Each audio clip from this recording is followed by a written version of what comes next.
Fiscalía confirma investigación de la Caja Negra sobre el prestanombre arrepentido.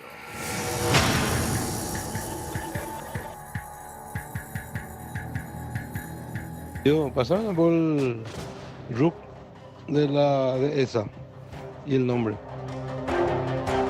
Friedman, acusado por lavado de dinero, administración en provecho propio, asociación criminal y coima. La Caja Negra reveló en la serie denominada El prestanombre arrepentido el modus operandi del político oficialista Rodolfo Friedman para lucrar a costa del almuerzo escolar en el departamento del Guairá. Siendo gobernador, montó una empresa aportando un capital de 1.700 millones de guaraníes para proveer almuerzo escolar. Su empresa ganaba la licitación y él se quedaba con el 80% de lo recaudado. Tío, hay un depósito que me van a hacer de encarnación de 100 en la cuenta. Como te dije, el miércoles hay que presentar, si no, no nos sirve a nosotros.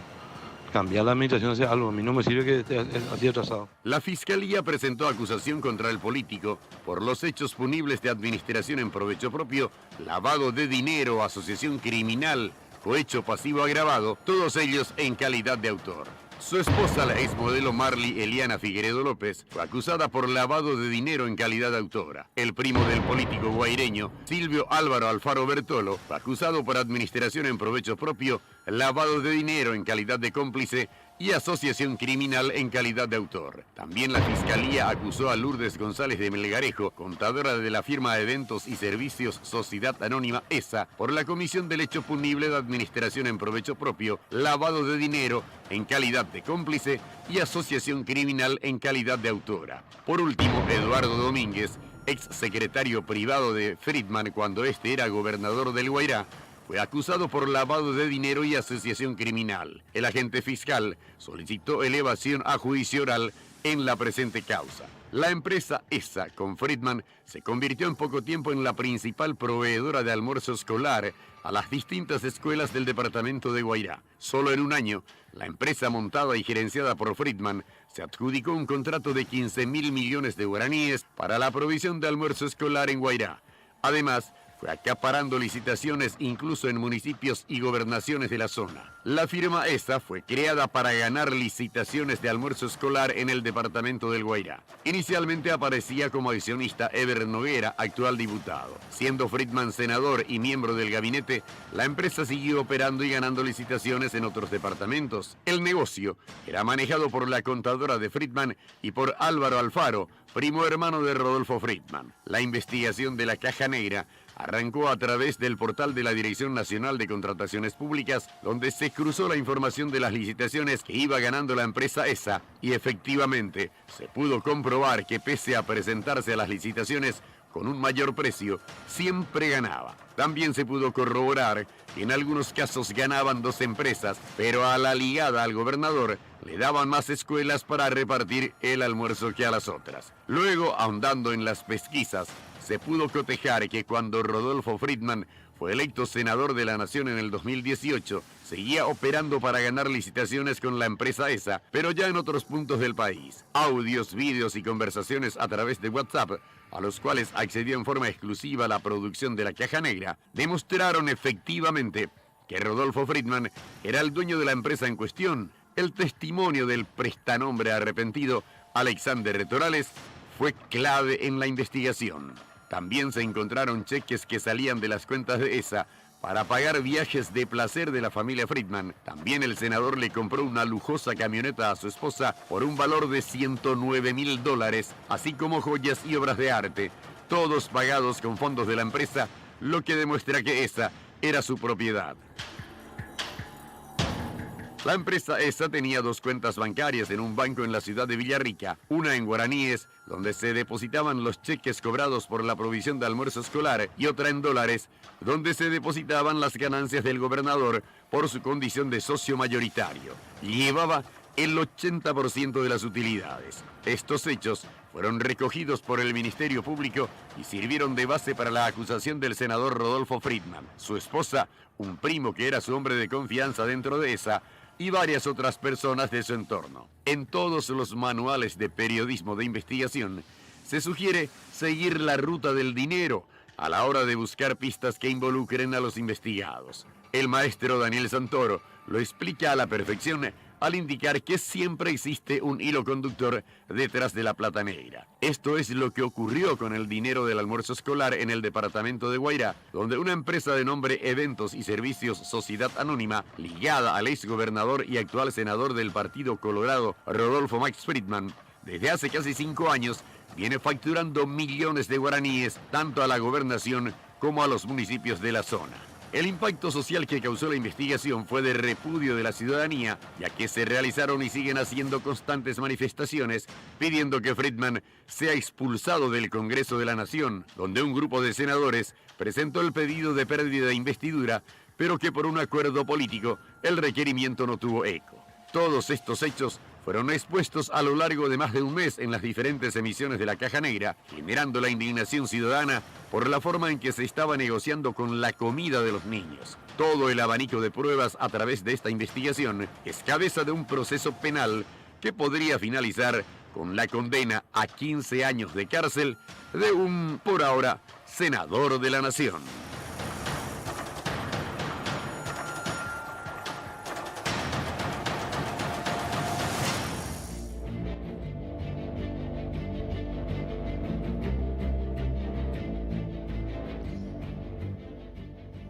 ¿Qué tal? ¿Cómo están? Buenas noches. Estamos en vivo, estamos arrancando la Caja Negra 21 a 15, 5 grados la temperatura en Asunción.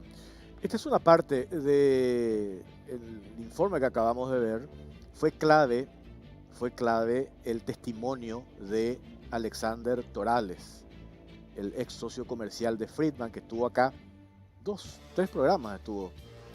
Y él aportó elementos determinantes para lo que hoy es esta acusación presentada ayer por el fiscal Osmar Legal. Para entender este caso, las primeras denuncias sobre los manejos en la administración de Friedman al frente de la gobernación de Guairá ya se dieron en el 2018, pero que tienen que ver con el tema provisión de almuerzo escolar. A partir de esas primeras denuncias intervino la Contraloría General de la República. La Contraloría eleva un informe, nosotros accedimos, son 2 biblioratos, el informe de la Contraloría, pero en ese informe concluye de que efectivamente las raciones de alimentos se entregaron. Es decir, Friedman, la empresa esa, se cuidaron en ese sentido, en por lo menos proveer lo que se comprometieron a hacerlo en las escuelas y colegios. ¿Por qué esto es importante aclarar? Porque la defensa de Friedman insiste en cabalgar sobre este aspecto en el que hacen referencia a que nunca dejaron de entregar raciones de almuerzo a las escuelas de Guairá. Eso dice la defensa de Friedman. Lo que leemos en la acusación nada tiene que ver con esa cuestión referente a la entrega de raciones de almuerzo escolar. Lo que la acusación señala y sostiene se fundamenta en los elementos arrimados por el que nosotros habíamos denominado el prestanombre arrepentido, que es Alexander Torales, quien formó parte de la empresa esa, la empresa que se conformó con capital de Rodolfo Friedman. Según Torales, Rodolfo Friedman puso 1.700 millones de guaraníes para capitalizar la empresa y después él logra que esa empresa gane la licitación, 15.000 millones de guaraníes en la gobernación cuando él era gobernador, y después ya todo lo que hemos compartido en el informe y que vamos a seguir de vuelta insistiendo, y tenemos otro material al respecto. En una parte del informe nosotros hablamos y le mencionamos, y digo lo que repiten los parlamentarios, perdón que lo convoque al maestro Daniel Santoro cuando él hace referencia en largas charlas de periodismo y seminarios de periodismo de investigación, 2 elementos claves en esta historia. Lo primero, seguir la ruta del dinero. Y lo segundo, él habla también de las viudas del poder.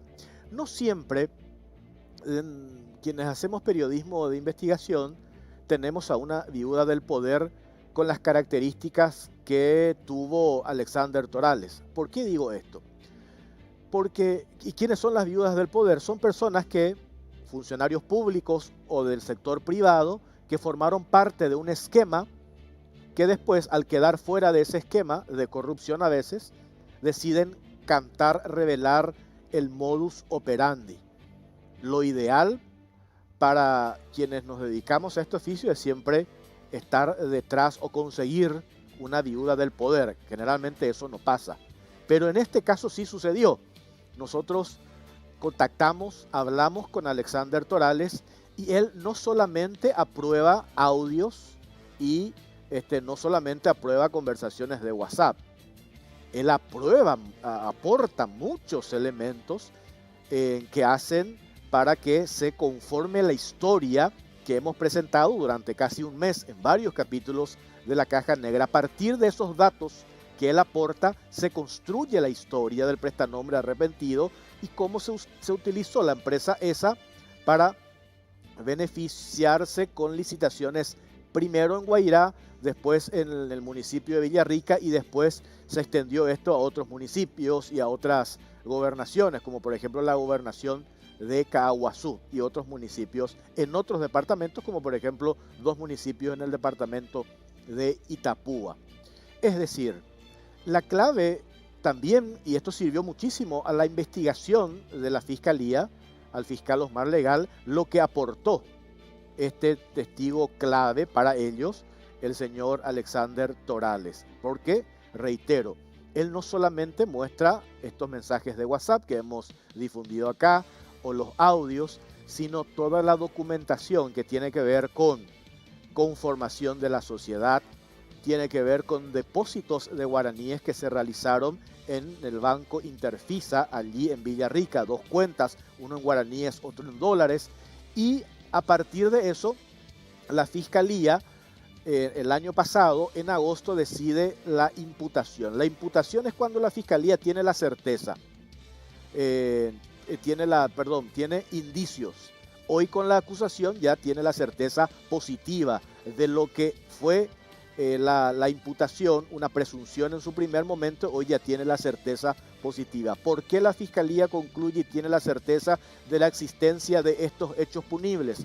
¿Cuáles son? Lavado de dinero, administración en provecho propio, cohecho pasivo agravado y asociación criminal. 4 hechos punibles que la Fiscalía, después de hacer una investigación, después de la imputación, hoy tiene la certeza porque la Fiscalía, además de los datos aportados por Torales, encuentra otros elementos irrefutables de la vinculación de Friedman con esta empresa ESA y que según Torales él llevaba el 80% de las ganancias. ¿Y cuál es ese elemento clave que encuentra la Fiscalía? Por ejemplo, depósitos de la firma ESA a la cuenta privada del senador Friedman, incluso también al de su esposa Marly Figueredo.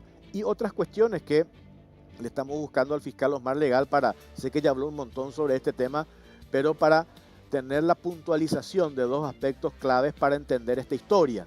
Porque estábamos leyendo en redes sociales que el senador Friedman habla de que esto es un montaje. Esto no es un montaje. Hay sobrados elementos que confirman, que corroboran con la investigación que hizo la Fiscalía y también con los datos que nos aportó Torales acá, se construyó esta historia. Y a propósito de la construcción de esta historia, tenemos este segundo informe que vamos a compartir ahora de estos elementos irrefutables que aporta Torales en el marco de esta investigación y que ayer derivó en la acusación contra no solamente Rodolfo Friedman, también la contadora, también su primo, que hay audios que vamos a compartir un poco para entender de vuelta qué es lo que decidió ayer la Fiscalía. Tenemos el informe, a ver.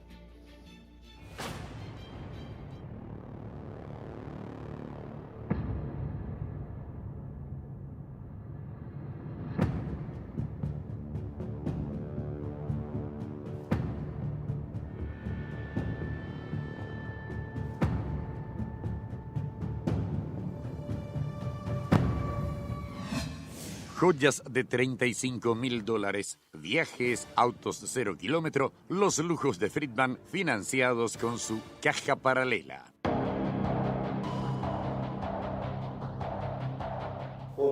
empresa, yo era gobernador y había firmado contrato con esa empresa, un contrato por 2 años. Tío, pasaron por el RUC de esa y el nombre. La irrefutable participación del ex gobernador de Guairá, Rodolfo Friedman, en la empresa que ganaba las licitaciones para proveer almuerzo escolar, queda en evidencia con varios elementos que revelan el modus operandi del político guaireño. Del total de las utilidades de la empresa, Friedman se quedaba con el 80%. Su parte era cambiada a dólares y depositada en una cuenta paralela a nombre de la empresa ESA. Esa cuenta era utilizada exclusivamente para financiar la lujosa vida del ex gobernador. El equipo de la Caja Negra accedió a los extractos de la chequera de la cuenta paralela en dólares y a las copias de transferencias bancarias que se hacían desde esa cuenta bancaria. El exgobernador financiaba su costosa vida con el dinero que se recaudaba a costa del alimento de los niños guaireños. Entre los gastos que se financiaban desde la cuenta en dólares aparecen viajes al exterior, joyas, cuotas de vehículos lujosos y retiros de importantes sumas de dinero a nombre del secretario privado del ahora ministro de Agricultura. Un extracto de transferencia bancaria de fecha 17 de abril del 2018 confirma la operación por importe de $5.848 a favor de la agencia de viajes Intertours Sociedad Anónima. La fecha coincide con fotografías publicadas en redes sociales de un viaje familiar a Río de Janeiro. La cuenta utilizada para financiar el costoso viaje a la Cidade Maravillosa es la cuenta en dólares de la empresa ESA, en donde se depositaba el 80% de las utilidades que le correspondían a Friedman. Otra importante transferencia de dinero desde la misma cuenta aparece registrada en abril del 2018 por valor de $35.000 americanos en concepto de joyas a favor de la empresaria Cynthia Poletti. Los gastos en este rubro eran bastante recurrentes y los pagos se hacían directo desde la cuenta en dólares. En uno de los mensajes de WhatsApp entre la empresaria joyera y el ex socio comercial de Friedman en noviembre del 2018, siendo Friedman senador, se lee cómo esta pide ayuda con la cuenta de Rodolfito. También aparecen pagos de cuotas de lujosos vehículos de Friedman. En los extractos de la chequera de la cuenta en dólares aparecen pagos a distintas concesionarias de vehículos. El modus operandi es el mismo. Transferencias bancarias hechas directamente desde la cuenta en dólares de la empresa ESA. De acuerdo a los registros a los que accedió la Caja Negra, en fecha 1 de noviembre del 2017, se pagó a la firma Cóndor una cuota por valor de $7.460. El 21 de noviembre del mismo año aparece otro pago de $1.500 a favor de la empresa Zencar.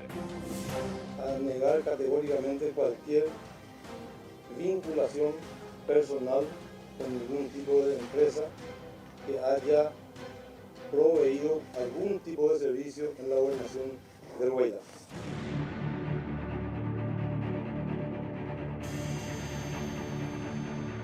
Pese a que el ministro Rodolfo Friedman asegura no tener vínculos con la empresa Eventos y Servicios Sociedad Anónima ESA, los registros de transferencias, anotaciones a mano y conversaciones por WhatsApp demuestran lo contrario. Las extracciones de dinero que quedaban registradas en hojas de cuaderno hechas a mano, donde se observan importantes sumas de dinero retiradas por el secretario privado de Friedman en la gobernación, Eduardo Domínguez. Incluso en el cuaderno aparece la media firma de Friedman avalando los retiros de importantes sumas de dinero. Lourdes González se desempeña como contadora de Friedman y aparece actualmente como representante legal de la empresa ESA. En varias conversaciones entre ella y el ex socio comercial Alexander Torales, se lee cómo la misma respondía a las indicaciones de Friedman en el manejo de las finanzas de la empresa. Estas operaciones eran permanentemente monitoreadas por el propio Friedman, quien solicitaba los datos sobre saldos y disponibilidad después de cada operación.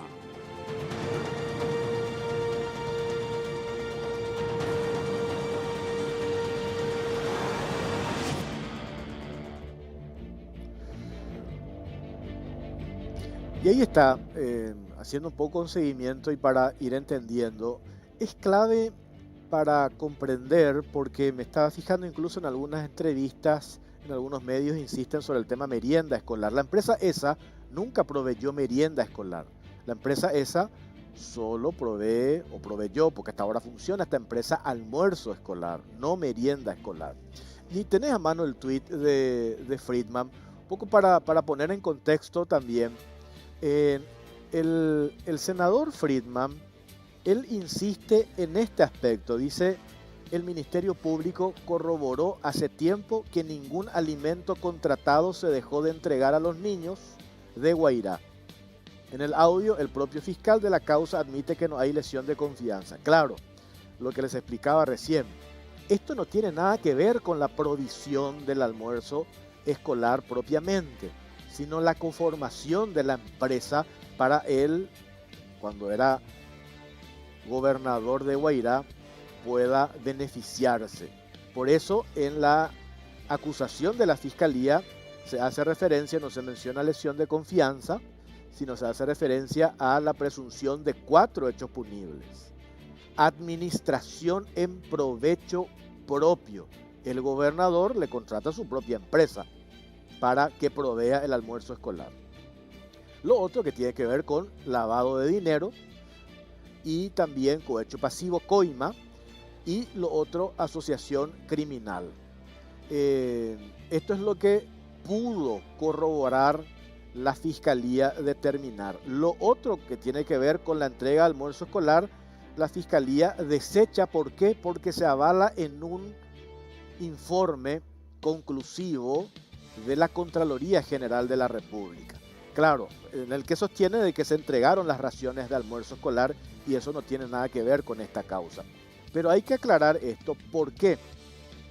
Igual hay que decir que si Friedman, cuando fue gobernador, armaba una licitación en base a la transparencia y a la participación de varias empresas, se podría llegar a presuponer de que pudieron abaratar costos y a lo mejor llegaban a la mayor cantidad de niños en escuelas y colegios para la provisión del almuerzo escolar. Pero eso no está demostrado. Hoy lo que se tiene es esto que se construyó en base al testimonio del prestanombre arrepentido. Nosotros le pusimos esa carátula porque él decidió hablar y dar la cara acá en la caja negra, y él cuenta, y reitero, no solamente aportó los audios ni las conversaciones de WhatsApp, aporta estas evidencias que mostramos que fueron determinantes para que a partir de esas evidencias que el prestanombre arrepentido aporta, la fiscalía construya la historia.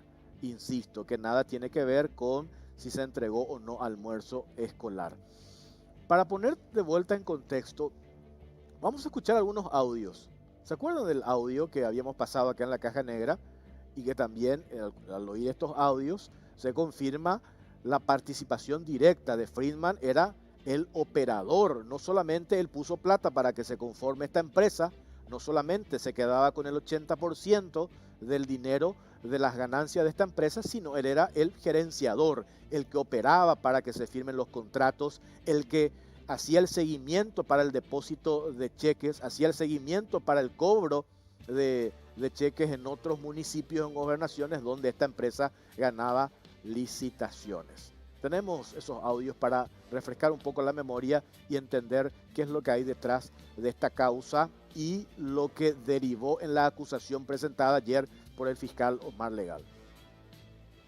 Tío, pasaron por el RUC de esa y el nombre.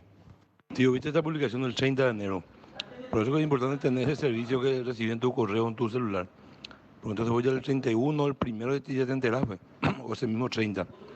O si no, venga, te voy el 19 y ya para el 27. Te quedan así apenas una semana y ya es muy complicado terminar la documentación, poder hablar, o sea, todo ese tema. Si vos te enterás al momento es mucho más fácil. Queda el tema del registro, si ya está, para que te lleguen en tu celular o en tu correo los llamados que se hacen. Pues ya estamos fin de febrero, ya seguro van a empezar a llamar las gobernaciones. Eso hay que ver o hacer revisar todos los días para poder presentarnos. Lo que hay que revisar en el portal todos los días. Hay que revisar alguna gobernación o algún municipio que llame, que sea importante. Por eso que esa inscripción hay que acelerar, o si no se revisa todos los días en el portal. Como te dije, el miércoles hay que presentar, si no, no nos sirve a nosotros. Cambiar la administración hacia algo, a mí no me sirve que esté así atrasado. La municipalidad luego no se puede pagar sin que esté el seguro. Yo tengo que firmar un documento para poder emitir el seguro, ahí recién se va a poder tener la póliza esa que exige la municipalidad para el pago. Tío, hay un depósito que me van a hacer de Encarnación de 100 en la cuenta. Y ahí te va a llamar Edu. Tiene 110 en efectivo, que va a depositar en la cuenta. Entonces, el lunes nos hacemos toda esa conversión de ese 354 que me quedó a mí, del depósito de ustedes, más estos dos que yo mandé a depositar, para pasar todo a dólares. Quiero mezclar lo que es mío, o sea, pero ahora ya pasó, ya no, lo que es mío aparte, si no va a haber problemas, en cualquier momento yo me voy a olvidar, alguien se va a olvidar. O sea, yo lo que es mío, voy a cambiar la cuenta de dólares y eso no se toca ni aunque se caiga el mundo, eso ya no es más la empresa. Ni aunque se tenga que pagar o no pagar, ya es un tema de la empresa, pues no podemos pues, tocar un dinero de alguien que no tiene nada que ver para pagar algo en la empresa. Si no, vamos a mezclar todas las cosas.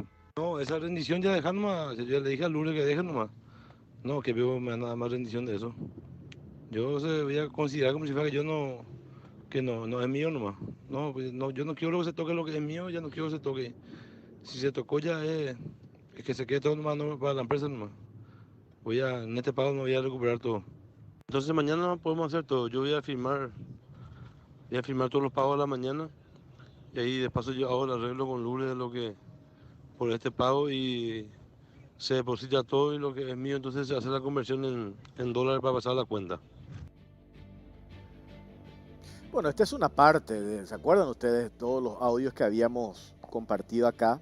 Esta es una parte, nada más está el audio del primo, también acusado, estamos hablando de Silvio Álvaro Alfaro, acusado por administración en provecho propio, lavado de dinero.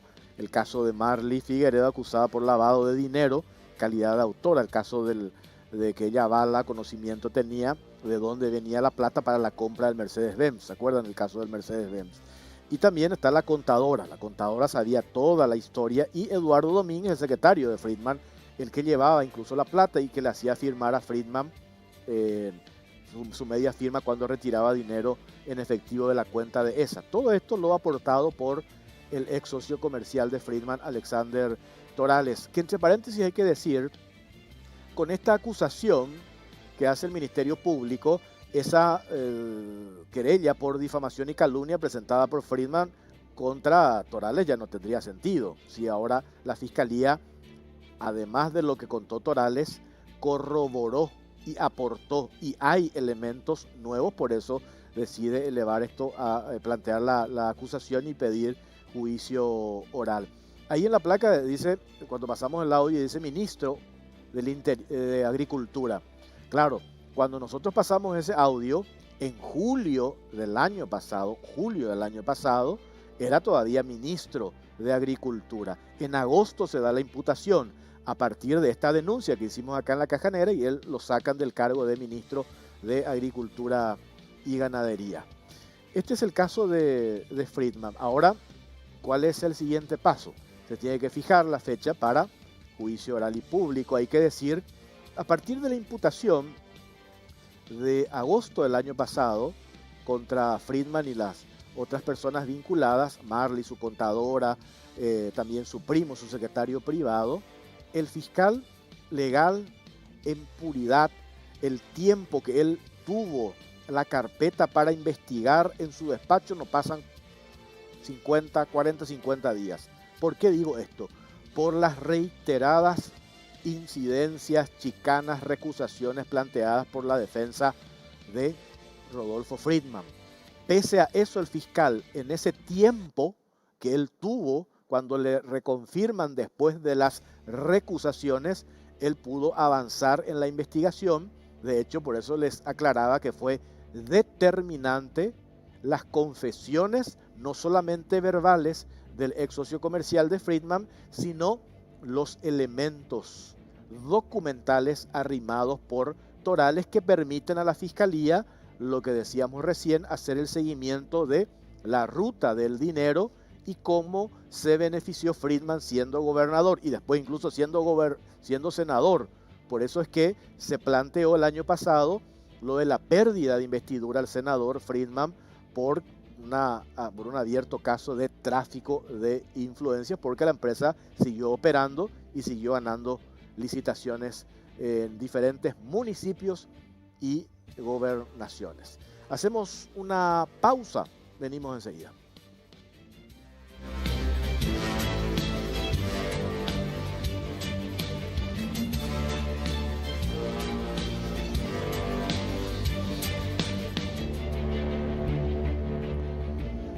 BR Cart es la mejor solución para el control y ahorro de tu flota de vehículos. Personaliza quién carga, dónde carga, cuánto carga, vehículo por vehículo.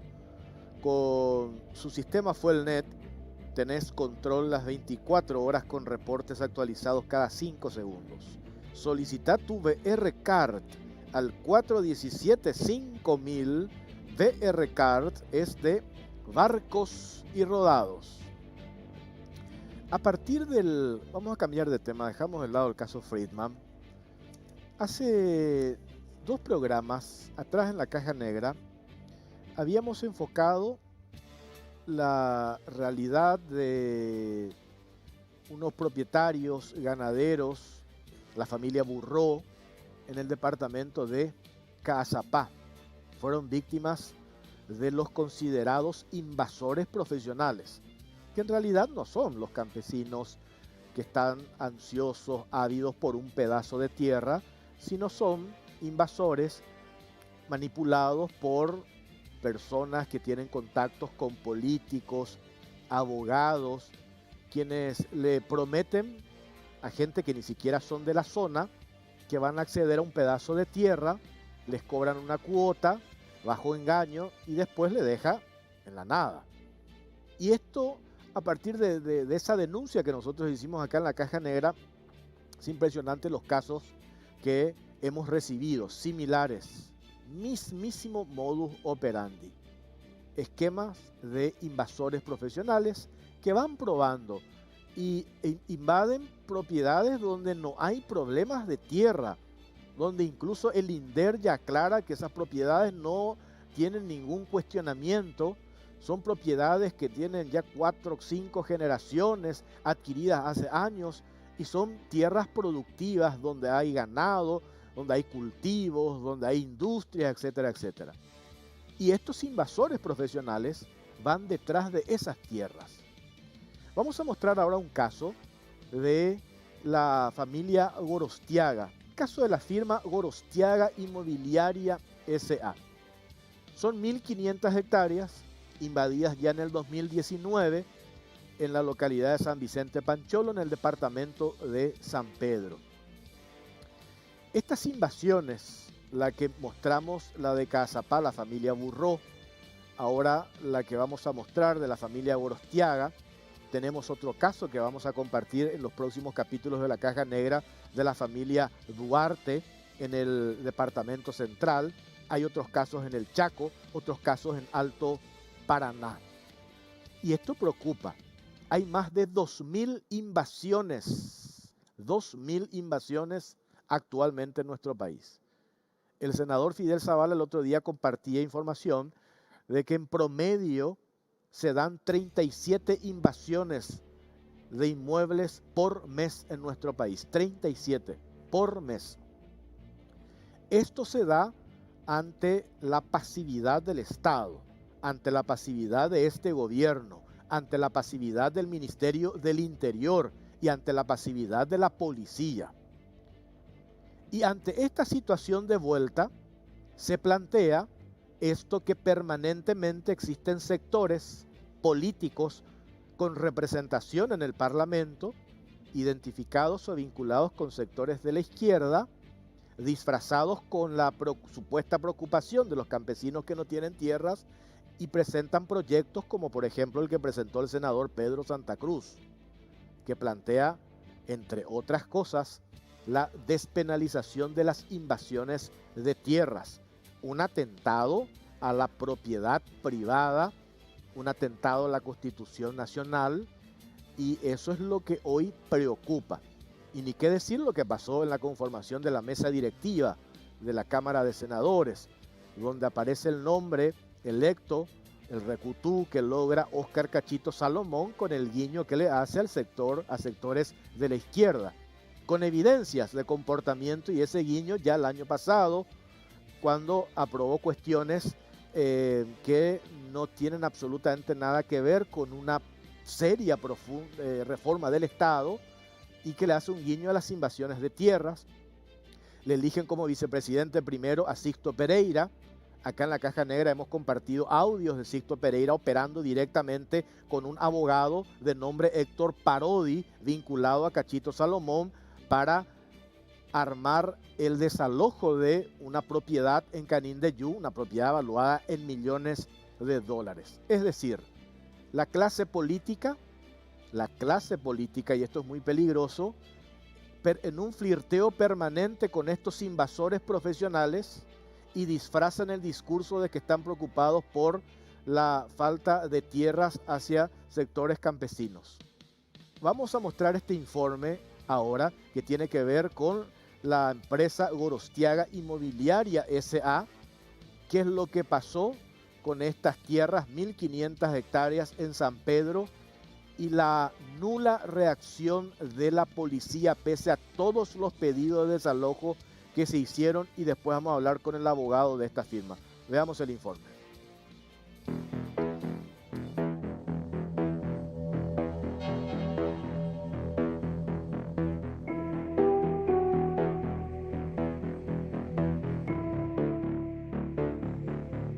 Con guiño de políticos, unos 500 invasores profesionales gozan de impunidad y ocupan 1.500 hectáreas.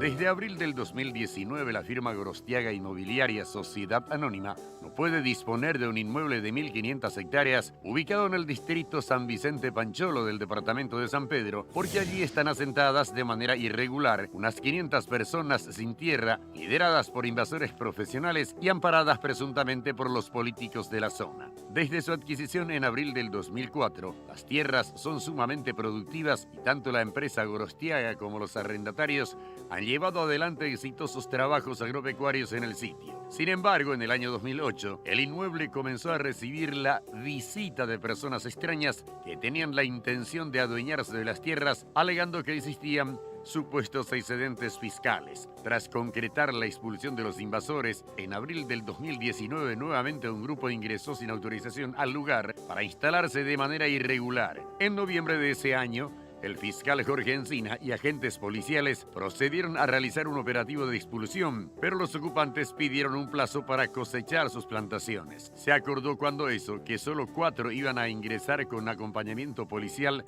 hasta el 28 de febrero del 2020. Sin embargo, los invasores no cumplieron con lo estipulado y tampoco se retiraron del inmueble una vez cumplido el plazo. En el acta fiscal de ese procedimiento se menciona el nombre de Francisco Moreno entre los responsables de la invasión. Según la denuncia hecha por los propietarios, durante ese tiempo de tregua, los sin tierra mostraron hostilidad en todo momento. Incluso robaron los postes de un alambrado perimetral y no permitieron a los encargados siquiera construir un pozo artesiano.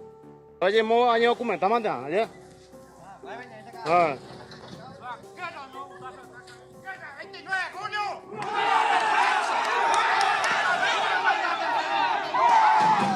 Dale, vato.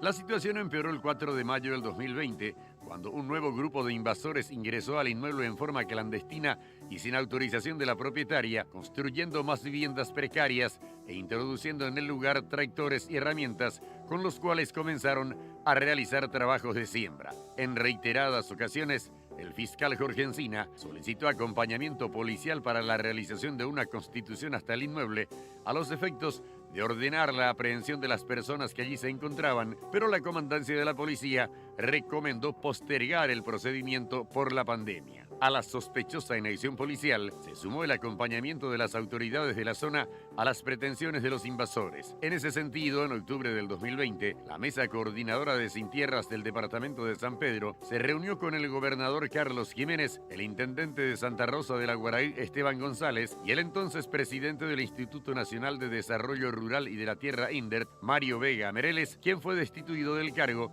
por un presunto pedido de coima de $200.000 para trámites de títulos, entre otros políticos.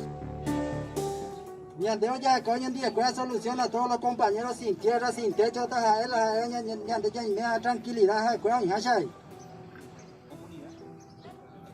Vea, ñandela ya llegó acá, con acá el presidente, vea acá y gobernador, ya la compañía Jamaja, y que tú Jamaja ya solución, En la ocasión, Los líderes de la coordinadora rural concretamente pidieron dejar sin efecto las acciones judiciales para el desalojo de las ocupaciones irregulares y hacer mensuras judiciales de modo a saber si eran excedentes fiscales y, en el caso de no serlos, que el Estado adquiera de los propietarios para repartir entre los necesitados. El apoyo político que más estaría recibiendo el grupo de invasores del inmueble de la firma Gorostiaga provendría aparentemente del intendente de San Vicente Pancholo, Nicolás Vargas Navarro, y su hermano Armando Navarro, alias Beruí. Coincidentemente, ambos hermanos habían protagonizado un sonado caso en junio del 2018 cuando atacaron la comisaría de esa localidad con la finalidad de rescatar al detenido Francisco Moreno, quien al año siguiente apareció como uno de los responsables de la invasión que sufre hasta la fecha la empresa Gorostiaga. Si bien el derecho a la propiedad privada tiene rango constitucional, esta garantía en nuestro país es violentada constantemente ante la inacción de los organismos de seguridad. Detrás de estas ocupaciones irregulares existe siempre un fuerte componente político, por lo que es evidente que la justicia queda doblegada ante los oscuros intereses que tienen las autoridades que siguen apañando a estos invasores profesionales. ¿Hasta cuándo se seguirá violando impunemente la ley?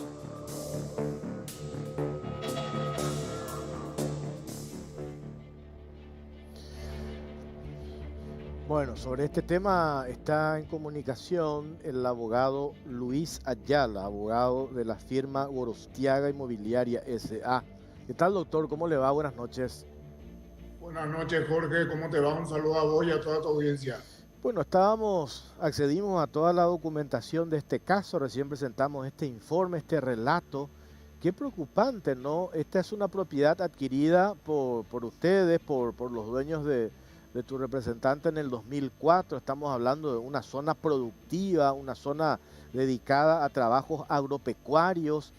Y hoy de vuelta, si bien se procedió a un desalojo, hoy de vuelta están con este problema. Y lo más grave es que aparentemente hay un guiño de sectores políticos que están directamente avalando estas invasiones, doctor. Sí, Jorge, así como se mencionó en el informe, bueno, este es un caso que se remonta al 2019, en el mes de abril específicamente, cuando se da la invasión a esta propiedad. Uno de los representantes de la firma Gorostiaga Inmobiliaria en ese momento radica una denuncia policial y se da inicio a un proceso penal en el cual el fiscal interviniente fue el doctor Jorge Encina, que es fiscal de Santa Rosa de la Guaraní. Inmediatamente, bueno, el mismo empieza una investigación. A la carpeta fiscal fueron agregadas fotografías y documentaciones como una escritura pública en la cual se constató destrozos y saqueos a 3 casas que estaban dentro del inmueble, 2 galpones, la destrucción de un pozo artesiano, el robo de un tanque de agua y bueno, otras cuestiones más que fueron constatadas en ese momento. Posteriormente el fiscal, bueno, empieza a solicitar a todas las instituciones públicas, tanto registros públicos, solicitó también al INDER, al Servicio Nacional de Catastro los informes respectivos en cuanto a la titularidad de la propiedad del inmueble. Todas estas instituciones informaron de que la propiedad de ese inmueble correspondía a la firma Gorostiaga Inmobiliaria y de que en ese lugar no existe ningún excedente fiscal. Así como se mencionaba en el informe, en el mes de noviembre de 2019, el fiscal Jorge Encina ordena que se realice un procedimiento de cesación del hecho punible que fue realizado en el mes de noviembre, oportunidad en la cual, bueno, fueron expulsadas nada más que por unas horas las personas que se encontraban en el inmueble, porque en el mismo acto en que la Fiscalía y la Policía, en ese momento que sí había cumplido con la orden del fiscal, llevaban a cabo este procedimiento, ya, bueno, encargados de la empresa, de la propietaria, empezaron a construir un alambrado perimetral de manera a realizar actos de posesión en el inmueble, ¿verdad? Este alambrado fue robado y sacado por los invasores esa misma noche y, bueno, al día siguiente volvieron a ingresar al inmueble. cuando que inclusive la empresa les había dado la posibilidad de que en el mes de febrero de 2020 retiren las plantaciones que estaban realizando, pero evidentemente esto no fue cumplido. Las personas volvieron a ingresar al inmueble, se volvieron a instalar viviendas precarias. Los invasores que se encuentran dentro del inmueble, bueno, desde el comienzo ahí se pudo ver también en los videos, poseen una actitud totalmente violenta, amenazante en contra del encargado que se encuentra en el lugar. Ni siquiera dejaron que se construya un pozo artesiano en el lugar, o sea, de manera por lo menos que el encargado tenga agua, ¿verdad? Bueno, desde esa oportunidad en que yo te menciono y en el mes de mayo de 2020 que ingresaron más personas, de vuelta al fiscal Jorge Encina ordena que se realice un procedimiento de cesación del hecho punible. La primera orden fue realizada en el mes de mayo, la policía no dio contestación, hizo caso omiso a esa orden. La segunda se da en el mes de noviembre del 2020 y la tercera reiteración de esa orden se da en el mes de febrero de 2021. Hace aproximadamente un mes, cuando se suponía que ya se debía llevar adelante este procedimiento, la policía, la dirección de la policía, una de las direcciones que está dentro de la comandancia de la Policía Nacional, emite un comunicado solicitando al fiscal la postergación de ese procedimiento, poniendo como excusa el hecho de que podría generar aglomeración de personas y, bueno, poniendo como excusa este tema de la situación pandémica actual, ¿verdad? Cuando que he sabido, Jorge, que ahora en estos tiempos se están llevando adelante otro procedimiento de gran envergadura, como el de la familia Burro, ¿verdad? Claro, eso a mí me llamó la atención en este relato que estás haciendo. Convengamos que a los que invadieron esta propiedad se le dio todo el tiempo, se le dio una tregua, se acordó, ellos dijeron que iban a cumplir, sin embargo no cumplieron absolutamente nada. Ahora en mayo se da de vuelta esta invasión, pero ese argumento no me explico, desde la policía, de la comandancia de la policía, no sé si es la comandancia o de dónde, a nivel regional también puede ser, no podemos disponer del desalojo porque estamos en pandemia. Hay otros casos donde sí se ha procedido y está demostrado, todos los que fueron víctimas de invasiones de propiedad dicen, cuando hay una orden de desalojo se tiene que cumplir, porque cuanto más tiempo los invasores están en la propiedad, es más difícil después sacarlo de ese lugar. Sí, Jorge, nuestra ley establece claramente de que las órdenes fiscales deben ser cumplidas por la Policía Nacional. Inclusive, no debemos ir tan lejos, ¿verdad? El artículo 239 del Código Procesal Penal establece que cuando existe flagrancia, que en este caso existe hace más de 2 años, la Policía Nacional debe actuar inmediatamente aprehendiendo a la persona, ¿verdad? No obstante, bueno, estas personas siguen dentro del inmueble, como se mostraron ahí las fotografías, realizando plantaciones, metiendo maquinaria a la propiedad, haciendo uso y abuso de un inmueble que hace 2 años no puede ser utilizado ni puede ser dispuesto por la propietaria, que es Gorostiaga Inmobiliaria S.A., ¿verdad? El daño que se le está ocasionando a la firma es enorme, ¿verdad? Imagínate no poder trabajar en tu tierra, no solamente no poder trabajar, sino ni siquiera poder arrendar.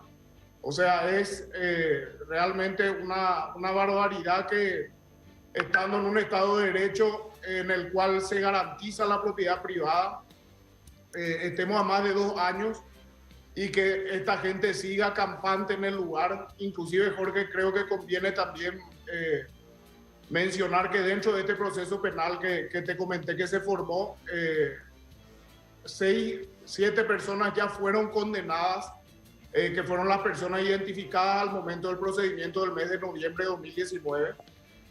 Fueron condenadas bajo el régimen del procedimiento abreviado con una suspensión a prueba de la ejecución de la condena, y una de las reglas de conducta que se le impuso fue la prohibición de acercarse y de volver a ingresar al inmueble, ¿verdad? Doctor, entonces, a ver un poco, 3 cuestiones que anoté acá para puntualizar. Francisco Moreno, ¿quién es?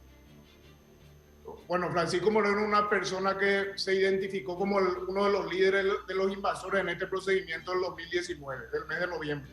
Cuando Francisco Moreno y otros de los invasores se reunieron con el gobernador de San Pedro, con el intendente de Santa Rosa de la Guaraí, con el ex titular del INDER, ¿qué es lo que ellos dicen? Es cierto, ellos hablan de un supuesto excedente. ¿Ese excedente existe o no? Ellos muestran algo que sustente, de hecho, ninguna invasión, porque no se puede hacer justicia por mano propia.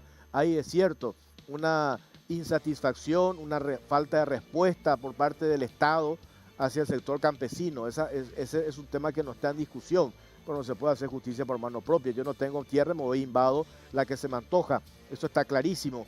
Pero ellos, ¿qué argumentan? ¿Qué sostienen? ¿Qué es lo que muestran cuando hablan de ese supuesto excedente?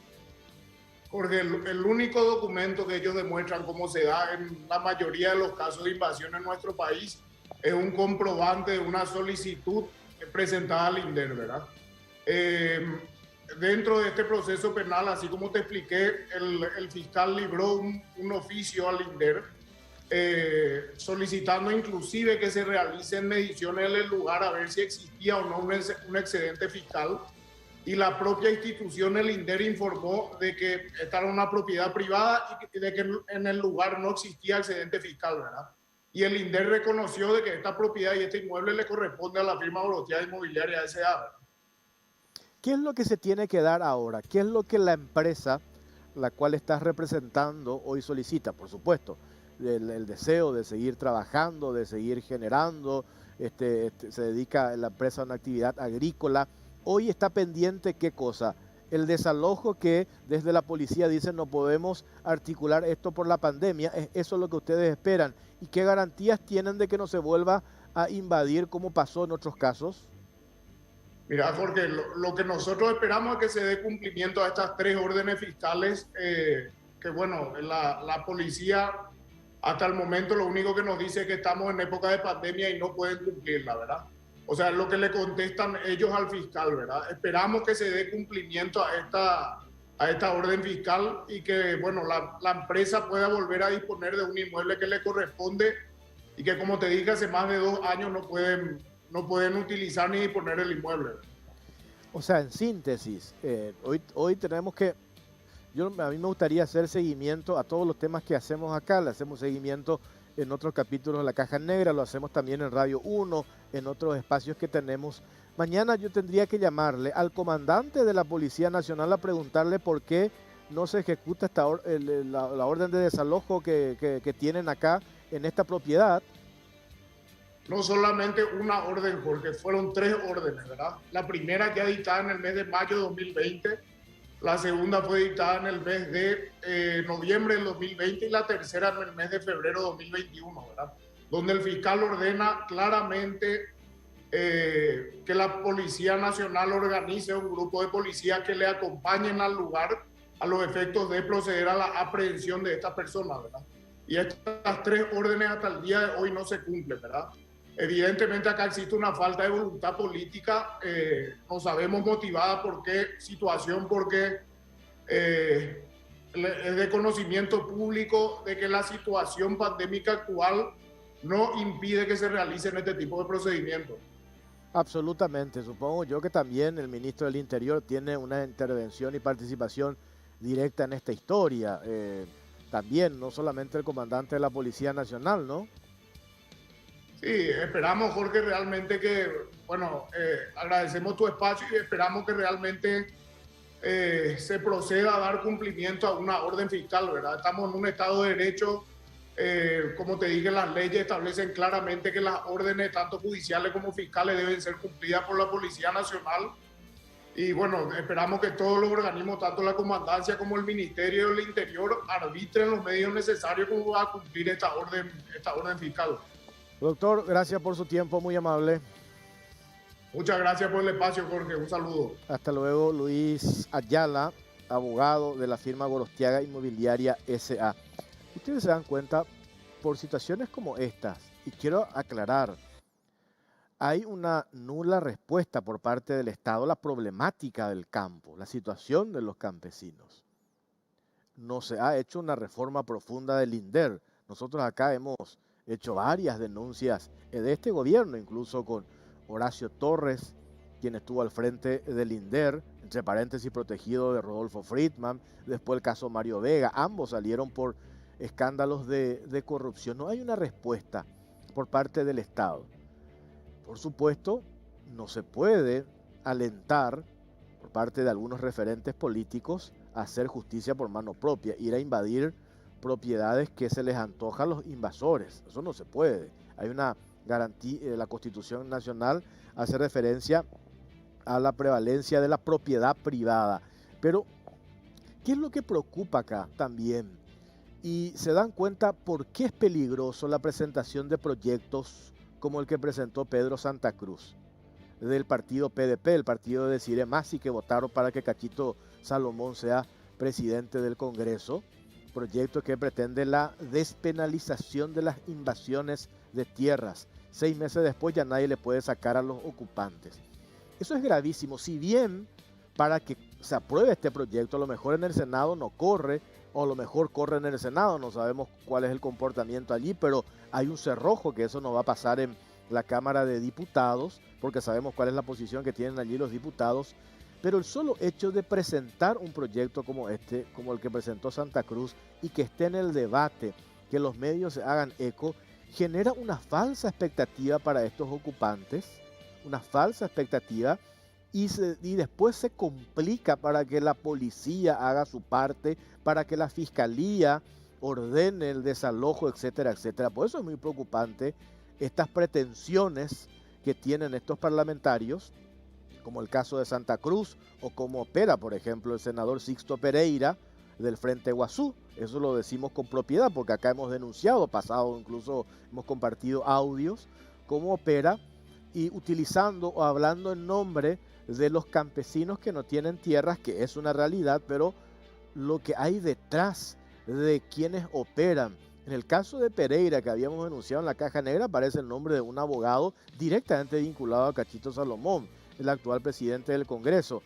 Y acá ellos van probando, y hay 3 estrategias que usan los invasores profesionales cuando llevan un grupo de gente e invaden propiedades. Lo primero es que el que está siendo víctima de la invasión le llama al jefe de los invasores, le dice: me estás generando un daño tremendo, ¿cuánto querés? Le dan plata y se van. Lo otro, el invadido tiene X cantidad, supongamos que tiene 4.000 hectáreas, le dice: me están generando un perjuicio tremendo, les doy 500 hectáreas, les cedo 500 hectáreas para no tener problemas, déjenme trabajar. Y lo otro es judicializar, tener que hacer la denuncia, que la policía labre acta, participación de la fiscalía, participación de la justicia, etcétera, etcétera. Entonces van ganando estos considerados invasores profesionales, porque muchos de los casos ni siquiera son personas de la zona, son personas traídas de otros lugares para ir y atropellar estas propiedades privadas. Y esto va en constante aumento. ¿Qué hace este gobierno? ¿Qué hace el Estado? Absolutamente nada. Hay una inacción. Acá está el caso de esta propiedad en San Vicente Pancholo, en el departamento de San Pedro. Hay 3 órdenes de desalojo y desde la policía dice: estamos en pandemia, no podemos ejecutar esas órdenes. Bueno, hacemos pausa, venimos enseguida.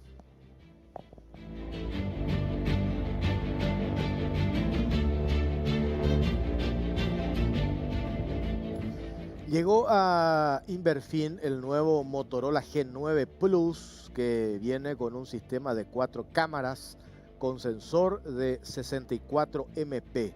Y lo mejor, por todo el mes de junio, que se acaba ahora en días no más, viene con una exclusiva tabla artesanal de asados.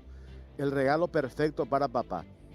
Adquirirlo a unas mínimas cuotas de 189.000 guaraníes en todas las sucursales del país, o a través de su página web www.inverfin.com.py. Motorola representa y distribuye Selex S.A. Bueno, vamos a cambiar de tema. Vamos a ver si podemos hablar enseguida con el director nacional de aduanas. Tenemos este informe. Nosotros el otro día hablamos con el director de aduanas porque hay una preocupación. ¿Recuerdan estos casos de incautaciones que se dieron a nivel internacional? La droga, cocaína, que salía de Paraguay, que caen en puertos en países en Europa. La imagen país por el suelo.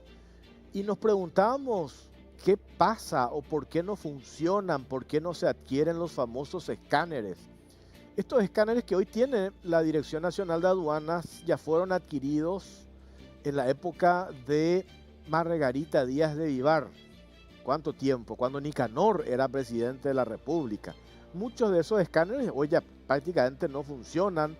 Cuesta muchísimo el mantenimiento de estos y hoy urge que desde aduanas se compren nuevos escáneres para que se instalen en todos los puertos y se haga un control de los contenedores que salen del país y los contenedores que ingresan al país. Tenemos un informe en relación a este tema.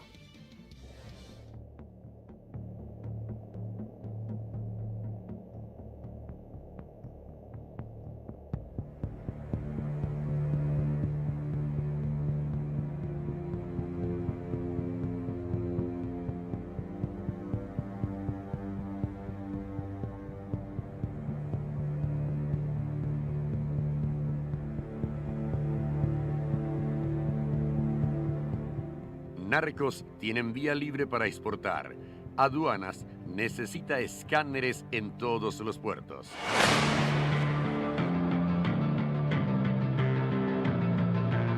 La Fiscalía y la Policía Nacional están en alerta máxima ante la presencia de grupos mafiosos de Italia, denominado la 'Ndrangheta, conocida además como la Mafia Calabresa, una organización criminal con más ramificaciones en el mundo y que tiene intenciones de controlar el tráfico de drogas a nivel mundial. Por su ubicación geográfica y los precarios controles, Paraguay es una importante ruta para el narcotráfico. Nuestro país registra un movimiento de 90.000 contenedores año, entre importación y exportación, pero la capacidad de la Dirección Nacional de Aduanas de escanear estas cargas solo llega al 5%, es decir, unos 4.500 contenedores. Los equipos tecnológicos de la institución tienen más de 13 años de uso y al estar prácticamente obsoletos, representan un gigantesco gasto de mantenimiento. En total, Aduanas cuenta con 3 escáneres móviles de camiones contenedores de grandes proporciones y un escáner móvil para bultos pequeños. La unidad ScanVan de la Coordinación Administrativa de Investigación Aduanera CAIA. Este último equipo, que utiliza rayos X, fue utilizado el año pasado en la histórica incautación de cocaína en Terport Villeta, donde se decomisaron más de 3 toneladas de cocaína que pretendían ser embarcados rumbo a Bélgica. La empresa exportadora de Alberto Antonio Ayala Yaquet había declarado que el envío sería de carbón vegetal, pero el escáner de aduanas detectó figuras que no coincidían con el tipo de producto que debería ser embarcado para la exportación. Por este caso, también fue procesado el empresario Cristian Turrini, exdirector de la TV Pública. Sin embargo, no siempre la institución logra detectar este tipo de envíos. En enero de este año, la policía de España incautó más de 2 toneladas de cocaína ocultas también en bolsas de carbón y arrestó a 12 personas involucradas en una red de tráfico de drogas a gran escala con conexiones con Paraguay y Brasil. Mientras que un mes después, unas 23 toneladas de cocaína procedentes de nuestro país fueron descubiertas dentro de contenedores en los puertos de Alemania y Bélgica. Lo anterior devela la imperiosa necesidad de adquirir más escáneres. En ese sentido, la Dirección Nacional de Aduanas requiere como mínimo 10 equipos nuevos para cubrir 7 puertos privados, por donde pasan el 94% de los contenedores y 3 en las zonas fronterizas. En abril de este año, las autoridades de aduanas anunciaron que el gobierno tiene previsto comprar dicha cantidad de equipos tecnológicos de modo a mejorar los controles en la lucha contra el narcotráfico y el contrabando. La inversión estaría rondando los $30 millones. Se pagaría mediante un préstamo y luego se recuperaría el monto al cobrar una tasa por su uso.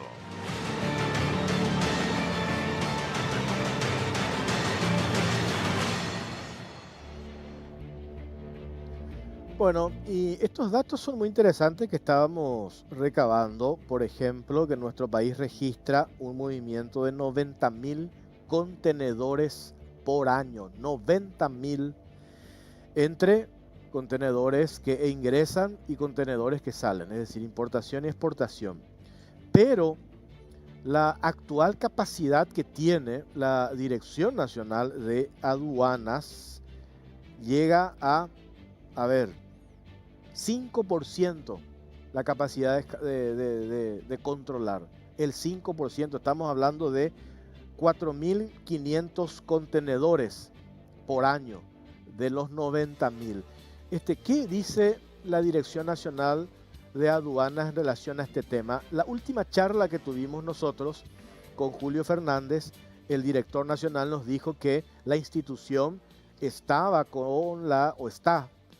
eso lo vamos a corroborar de vuelta, con la intención de adquirir estos escáneres. Y nos decía él, valdrá la pena hacerlo ahora en plena pandemia. Y al ver estas noticias de cargamentos de cocaína que caen a nivel internacional y la imagen de nuestro país está por el suelo, uno supone que sí amerita la adquisición de estos escáneres para mejorar también la imagen a nivel país. ¿Qué dice el director nacional de aduanas, Julio Fernández? ¿Cómo le va? Buenas noches. ¿Qué tal, Jorge? Un saludo para vos, para tu audiencia también. El otro día hablamos en la radio y le insistía sobre este tema porque, perdón que le consulte de vuelta, esto me parece importante por estos números que estamos hablando y por lo que usted también nos confirmó el otro día, que creo que tienen 3 nomás hoy funcionando, ya de los que se habían adquirido hace muchos años y que hoy tienen la necesidad de comprar estos escáneres para hacer un control de las mercaderías que salen y que ingresan a nuestro país, director. Así es, realmente es una necesidad muy grande por el hecho de que estamos en un lugar muy estratégico. Digamos, Brasil está haciendo fuertes controles, ya tienen fuertes inversiones en materia del control no intrusivo, como se llaman ese tipo de controles. Y además porque también tenemos información de que hay una sobreproducción de cocaína a nivel internacional y obviamente el crimen organizado va a buscar lugares más vulnerables, y en el caso de Paraguay tenemos espacios aéreos vulnerables y también la falta de tecnología en nuestros principales puertos, principalmente los fluviales, que manejan un gran porcentaje de los contenedores, también están, digamos, escasos de este tipo de tecnología. Entonces, nosotros sí estamos justo en un momento complicado de los recursos. Esta semana nosotros estaríamos ya terminando los análisis para arrancar con la compra inicial de 2 o 3, y después vamos a seguir buscando recursos porque la necesidad que tenemos de aproximadamente 10 para tener más tranquilidad. Claro, eso el otro día me llamaba la atención. Usted dice en principio compraríamos 3 y se va a determinar en qué puertos se colocan. Y yo decía, eso es lo mismo cuando uno sabe dónde va a haber una barrera policial en la noche. Directamente decide desviar la barrera, no pasa por ese lugar. Si se sabe dónde van a estar estos escáneres en los puertos, el que tiene una intención de traer, de no declarar lo que trae o de hacer algo raro, ilícito, no precisamente va a ir a ese puerto. Claro, por eso que estamos evaluando, por eso nos demoramos bastante, porque una de las opciones que tenemos hay que considerar que tenemos 7 puertos fluviales relativamente grandes, algunos más grandes que otros, y que por esos puertos se moviliza el 94% de los contenedores a nivel del país. Entonces nosotros tenemos la intención, si no podemos adquirir la cantidad suficiente para todos los puertos, de instalar en lo que llamamos patios de revisión. Es decir, la mayoría de los puertos están más o menos cercanos, es decir, hay 2 grandes que están pegados, o 3 o 4 que están más o menos en la misma zona. Y como estos equipos están con la capacidad de revisar 150 por hora, entonces una de las salidas que tenemos en este momento de manera provisoria es instalar en un lugar concéntrico y que todos pasen por ahí, y esos contenedores irían ya con el precinto electrónico.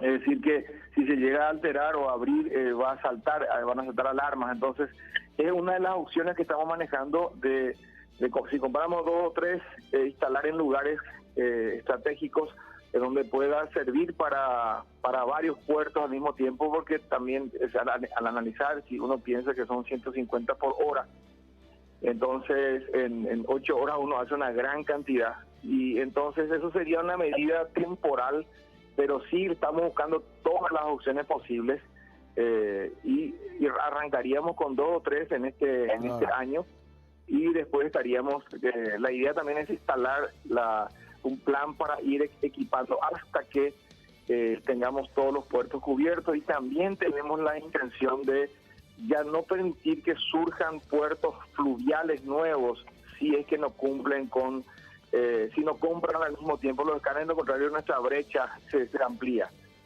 Y esto por último, director, vendría también en consonancia con esto que anunció el ministro del Interior, Arnaldo Yucio, de presentar este proyecto para que Paraguay afina un plan para control aéreo y terrestre contra el crimen organizado, la presentación de proyectos de ley para mejorar eso. Yo creo que también tiene mucho que ver esto que Aduanas va a hacer con la adquisición de estos nuevos escáneres. Así es, nosotros somos parte de ese plan que presenta el ministro, que va a presentar el ministro Yucio. De hecho, él contempla la compra, solamente que supone que tenemos todos los recursos ya.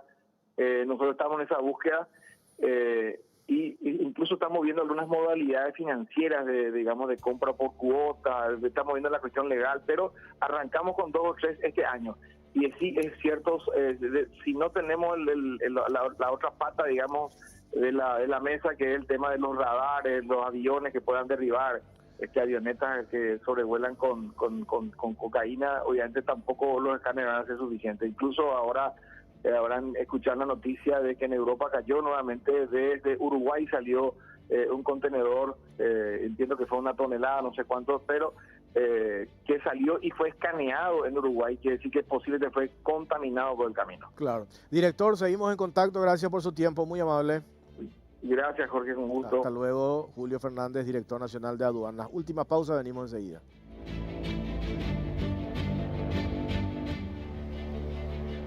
Llegó a Inverfin el nuevo Motorola G9 Plus, que viene con un sistema de 4 cámaras con sensor de 64 MP, y lo mejor, por todo el mes de junio viene con una exclusiva tabla artesanal para asados, el regalo perfecto para papá. Adquirilo a unas mínimas cuotas de 189.000 guaraníes en todas las sucursales del país o a través de su página web www.inverfin.com.py. Motorola representa y distribuye Celex S.A. Nos vamos, ya está Gustavo Recalde con la entrevista de hoy. Nos vamos con estas imágenes. Están llegando 200.000 dosis ahora en el Aeropuerto Internacional Silvio Pettirossi de vacunas. Ahí vemos 200.000 dosis de la Sputnik, de las adquiridas por el gobierno. De vuelta, como siempre, la llegada de vacunas es una noticia muy positiva, alentadora para el plan de inmunización. Gracias por acompañarnos. Buenas noches.